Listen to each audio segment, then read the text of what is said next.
Earth Day is here, and it's not typically a date that we associate with people on the center right. Usually what we think about when we think about Earth Day are people who go out in the street and protest or destroy paintings with soup. The reason that we have this image in our mind is that environmentalism has become an identity rather than a policy agenda. The policies and things we do are more about making ourselves look good and feel good than actually helping the planet. People want to see themselves as planetary warriors. Interestingly, people on the right are also doing many of those same things, seeing the issues of energy and environment and opposition to the environmental left as their own identity, promoting energy abundance and seeing themselves as prosperity warriors. The problem with treating issues as an identity is that there is no way to have a good discussion because every discussion about the issue becomes a critique of people's identities and they take it very personally. And what we end up doing is promoting ideas that make us look good rather than actually solve the goal of helping the planet or promoting energy abundance. And I'll give you two examples. In Portland, their Clean Energy Fund, which was sold as a tax increase to help the planet and reduce CO2 emissions, doesn't actually do that.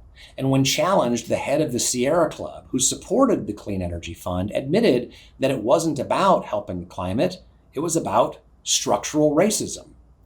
The same thing happens on the right.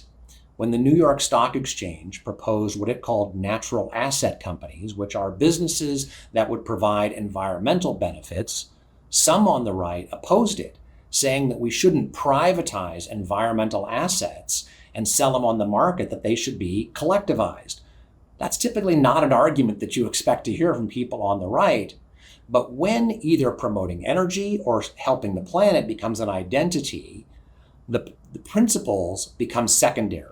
And the result is that whether you're on the right or the left, you support government and politicians imposing your view of how things should be in those issues.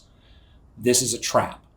And it's a trap for both sides because ultimately at the end of the day, the fight is about who has control of government. And if your side loses an election, then your agenda goes away. The second thing is that it makes these issues very divisive. Because when it's an identity, you use the issue either of promoting prosperity and energy or saving the planet as a way to show that you are righteous and the other side is bad.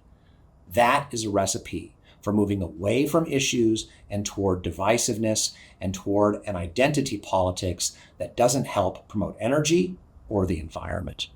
Fortunately, there is a better way, and I'll tell you about it in the next video.